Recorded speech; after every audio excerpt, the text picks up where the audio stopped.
લોકોનું દિલ અમદાવાદમાં નહીં, અમદાવાદ લોકોના દિલમાં વસે છે.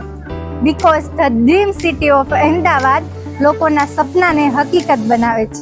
ગુજરાતના શાસક અહમદ શાહે 1411માં આ શહેરની સ્થાપના કરી હતી. તેથી જ તો આ શહેરનું નામ તેના નામ ઉપરથી અહેમદાબાદ રાખવામાં આવ્યું અને સમય પસાર થતા અમદાવાદ તરીકે જાણીતું થયું.